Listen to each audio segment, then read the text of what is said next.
Olá a todos e a todas. Os fertilizantes são responsáveis por fornecer nutrientes para as plantas. Por isso, são essenciais para o Brasil, que é o quarto maior produtor mundial de grãos, responsável por 7,8% da produção mundial. Entre as culturas que mais requerem o uso de fertilizantes está a soja, o milho e a cana-de-açúcar, que somam mais de 73% do consumo nacional. A principal nutriente utilizado pelos produtores brasileiros é o potássio, que corresponde a 38% dos nutrientes. Em segunda, vem o fósforo, com 33% do consumo total de fertilizantes. E o nitrogênio, com 29%. Os produtos são importados principalmente da Rússia, da China, do Canadá, do Marrocos e da Bielorrússia. De acordo com os dados do Ministério da Economia, outros países que fornecem fertilizantes para o Brasil são Estados Unidos, Catar, Israel, Egito e Alemanha. Para conversar conosco sobre o desafio que o conflito no leste europeu impõe à produção agrícola brasileira, o comércio de fertilizantes e os preços dos alimentos, nós recebimos nesse diálogo ICA Brasil o engenheiro agrônomo Rafael Ota, que é o professor de adubos e adubação do Departamento de Ciência do Solo da Escola Superior de Agricultura Luiz de Queiroz, a ESALQ, da USP. Mestre e doutor em Ciências do Solo, Rafael passou pela Universidade de Illinois.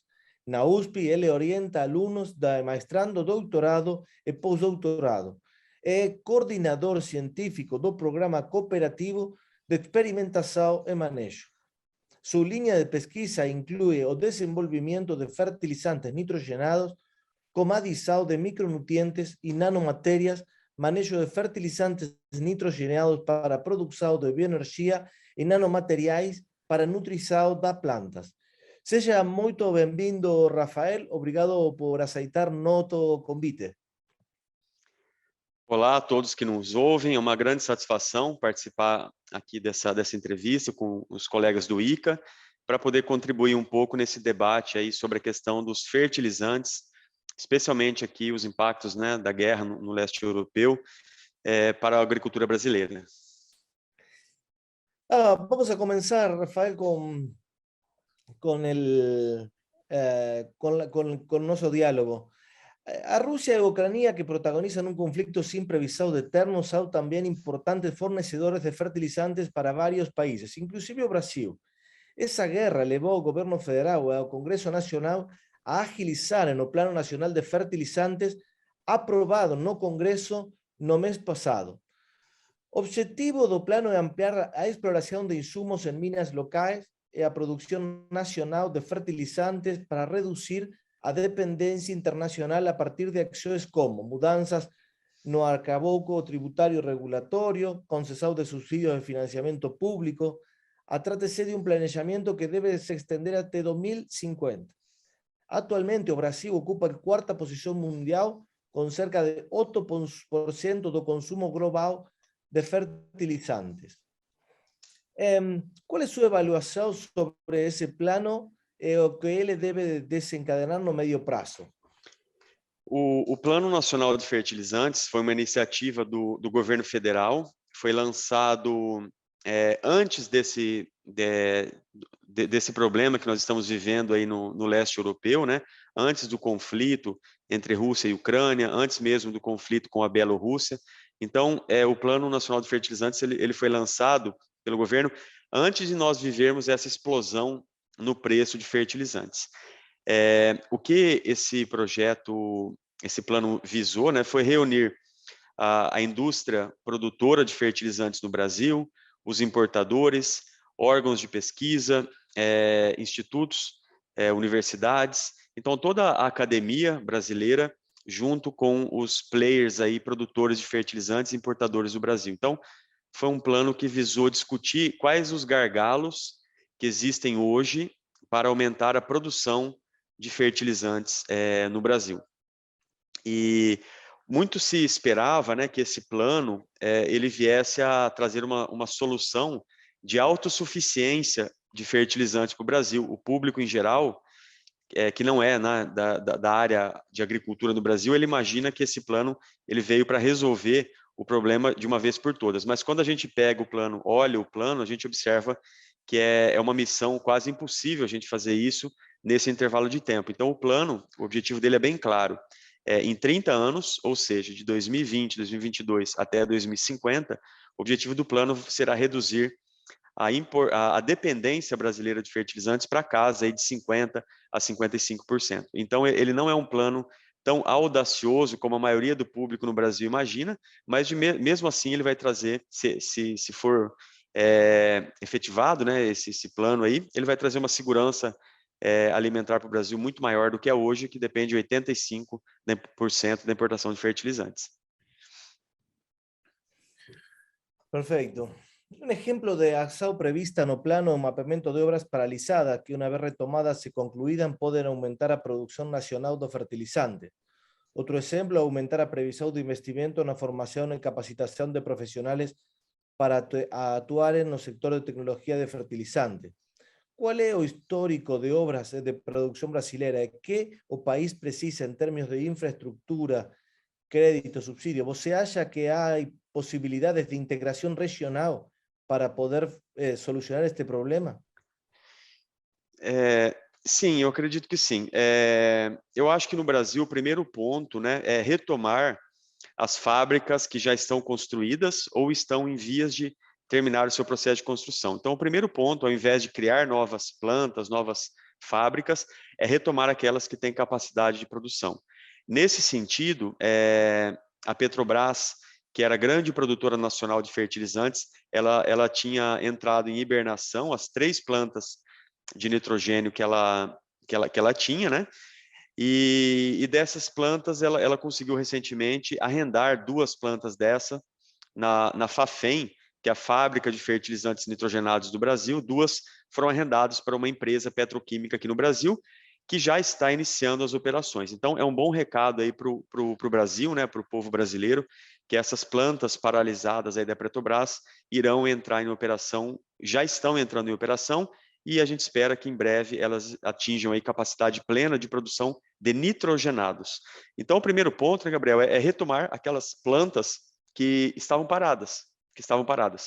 Nesse mesmo sentido, uma outra planta da Petrobras que estava em vias de ser finalizada a obra, em Três Lagoas, Mato Grosso do Sul,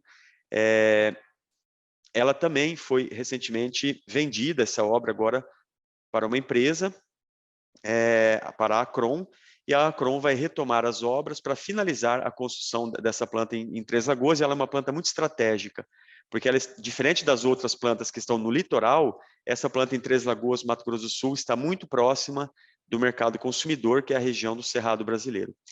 Então, o primeiro ponto, né, Gabriel, seria retomar essas plantas que estão paradas, para depois a gente sim lançar aí novas obras, novos planos de construir novas fábricas no Brasil.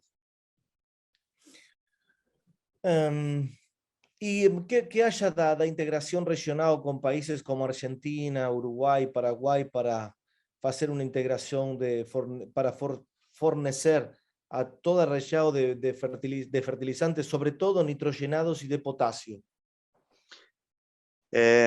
Eu acredito que é uma estratégia importante, né? Se nós conseguirmos unir aí essa região da América do Sul aqui para aumentar a capacidade produtora, não só no Brasil, mas para toda a América Latina. Acho que é uma estratégia interessante.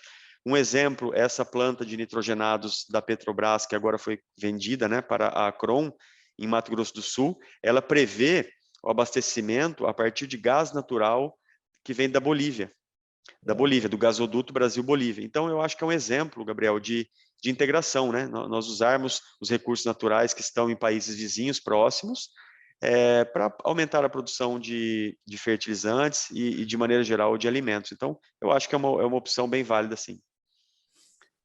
O plano cita oportunidades de producción como nuevas tecnologías y sustentabilidad ambiental en relación a productos emergentes, como los fertilizantes organominerais y orgánicos, adubos orgánicos enriquecidos con minerales, por ejemplo, y los subproductos con potencial de uso agrícola, como los bioinsumos o biomoléculas, los remineralizadores, nanomateriais, entre otros. ¿Qué potencial você enxerga para essa mudança? E que tipos de conflitos prevê com um aumento da produção nacional? Tá. O plano ele foi bem audacioso em sair um pouco das linhas tradicionais de fertilizantes, né, que são os fertilizantes minerais, e também abranger outros tipos de materiais, como, por exemplo, uma melhor utilização dos fertilizantes orgânicos e organominerais. Tem um estudo recente que mostra que hoje, no Brasil, a utilização de subprodutos orgânicos, a reutilização, né, de subprodutos orgânicos tem capacidade de colocar no mercado 15% da quantidade de fósforo utilizada na agricultura brasileira. Projeções para 2050 indicam que de 15%, 14%, que é o número exato, nós podemos chegar a 20%. Então, em 2050, se nós utilizarmos muito bem todos os resíduos orgânicos que são produzidos no Brasil, 20% da demanda de fósforo, do nutriente fósforo, pode vir a partir da reutilização de subprodutos orgânicos, como estercos animais, como resíduos industriais, como reutilização de lodos de tratamento de esgoto. Então, é uma perspectiva bem positiva. Imagina 20% da demanda brasileira de fertilizantes ser suprida somente com a boa utilização dos orgânicos. Então, esse é um caminho, Gabriel, nós utilizarmos muito bem todos os resíduos orgânicos que são produzidos no Brasil. A segunda linha que é citada no plano, né, são remineralizadores e também bioinsumos. A agricultura brasileira, hoje, ela tem vivido um momento muito oportuno para o lançamento de produtos biológicos. Tem sido muito recorrente o lançamento desses tipos de produtos na agricultura brasileira agora, em 2022. Então, os agricultores já estão utilizando aí bactérias, fungos, solubilizadores de fosfato, bactérias fixadoras de nitrogênio. Isso tem crescido muito, especialmente nesse ano, e a gente espera que esse mercado de produtos venha também a crescer muito nos próximos anos, auxiliando aí também para uma certa redução da nossa dependência de fertilizantes minerais. É uma agenda muito positiva, não? Porque há mais independência, mais sistemas alimentares cada vez mais sustentáveis, então todas as Sim. guerras têm processos de inovação em todas as indústrias.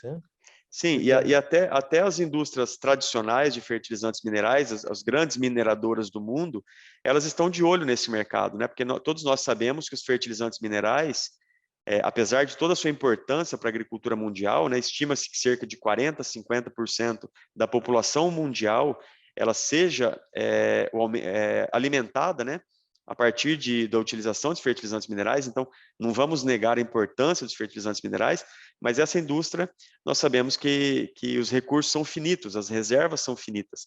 Então, elas também estão de olho em como que será a nutrição dos cultivos daqui a 50, 100, 200 anos. Então, elas estão de olho nisso e, com certeza, os produtos biológicos, eles têm sido uma saída interessante para essa melhoria da sustentabilidade de todo o processo de produção. Rafael, você que acha como considera a importância de um conselho consultivo conforme se instituiu no plano lançado por el governo brasileiro? Eu acho muito importante. Eu acho muito importante ter esse conselho. Esse conselho deve reunir pessoas da indústria de fertilizantes. Afinal, eles sabem da dificuldade de se produzir e comercializar fertilizantes no Brasil, sabem de todos os impasses que existem em nosso país, sejam legais, tributários, trabalhistas, né? Então, é importante que as pessoas da iniciativa privada estejam presentes, importadores de fertilizantes também devem ser ouvidos, e também a academia, pesquisadores, professores, afinal, né, nós temos aí nossos alunos, nossas instituições trabalhando todos os dias para a melhoria da utilização de fertilizantes, para aumento da eficiência de uso de nutrientes em toda a cadeia produtiva.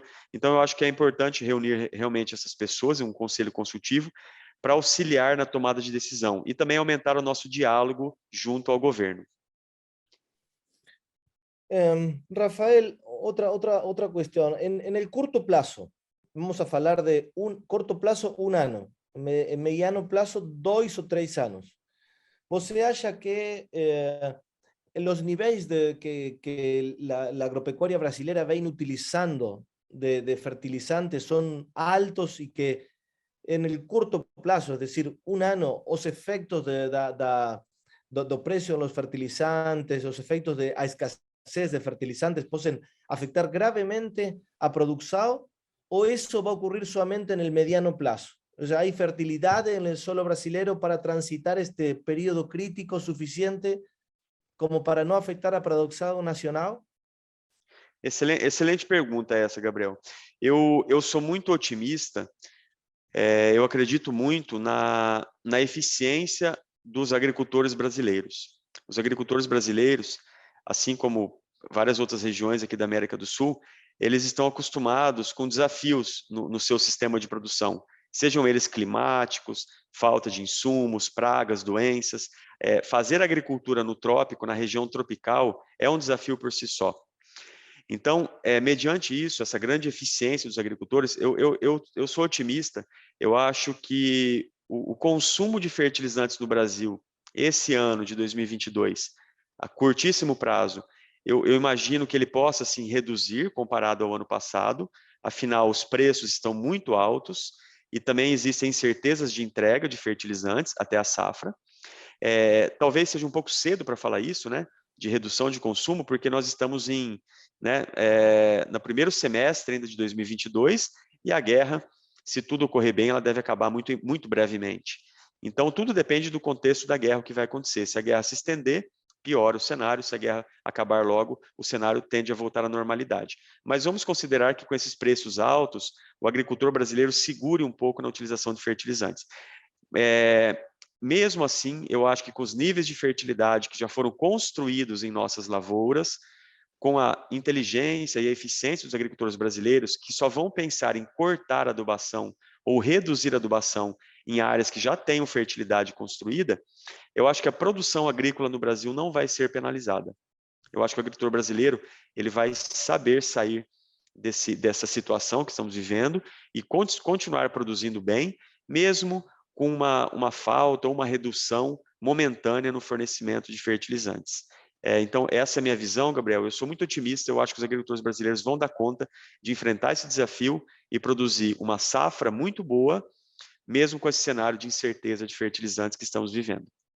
É muito importante essa consideração, porque fala dos efectos. Por supuesto que esto no se puede se prolongar en el tiempo, porque los procesos de innovación, de sustitución de los fertilizantes minerales ya llevan más tiempo, mas en el corto plazo es muy importante. Ojalá que esta guerra termine pronto. O que temos observado, Gabriel, nesse sentido, os preços de fertilizante no Brasil já estavam altos antes da guerra. Nós temos que ser claros nisso, né? Em outubro, novembro de 2021, nós já estávamos com uma elevação de preço de fertilizantes, chegando a máximas históricas, próximo de $800 a tonelada de alguns fertilizantes, como MAP e cloreto de potássio. A tendência era de redução de preços, os preços voltarem à normalidade. Inclusive, os adubos nitrogenados, eles já estavam apresentando um decréscimo de preço, um declínio no preço.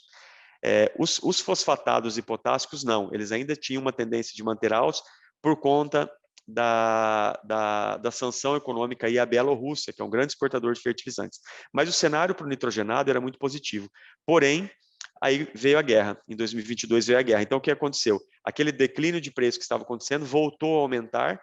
Então, nesse momento, nós estamos vivendo uma prolongação desse período de preços máximos de fertilizante. Mas eu acredito que assim que essa situação se normalizar, da guerra acabar e a entrega de fertilizantes voltar à normalidade, eu acho que a tendência é os preços voltarem a valores médios históricos.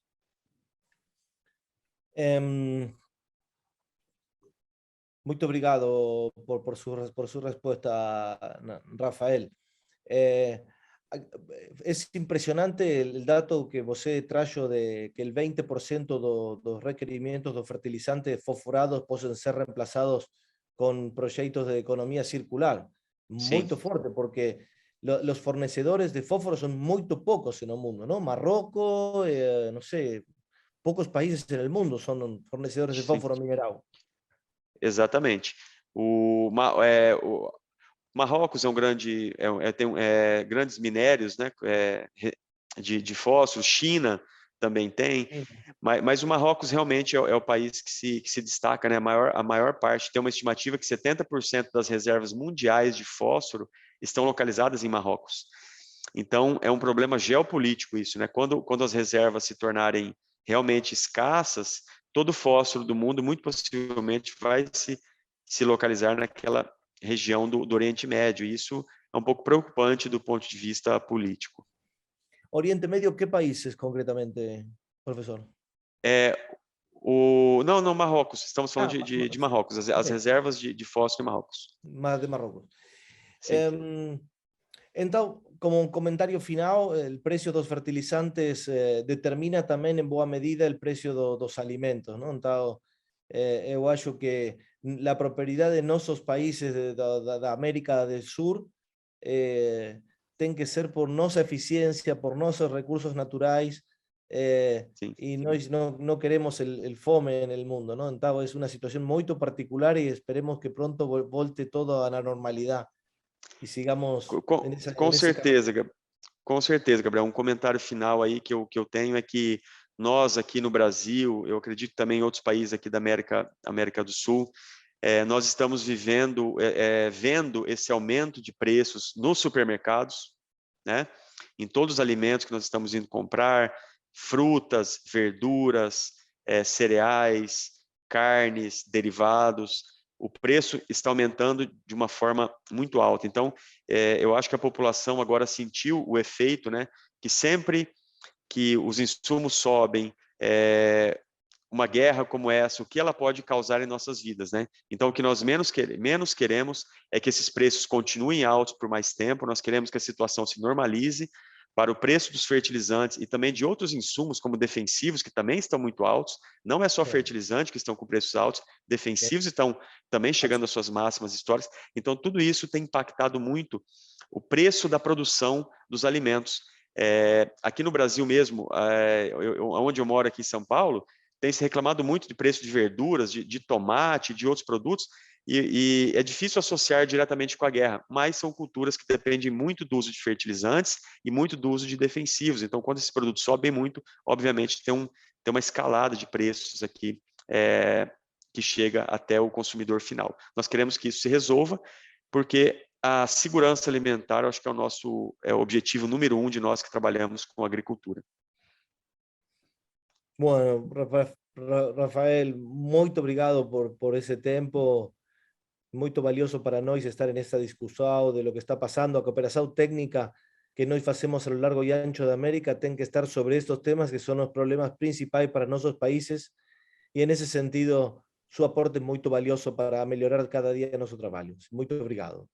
Eu que agradeço, muito obrigado e vamos torcer para essa guerra se encerrar logo e o comércio de fertilizantes voltar à normalidade, com isso a gente conseguir produzir mais alimentos com qualidade e com preços mais baixos.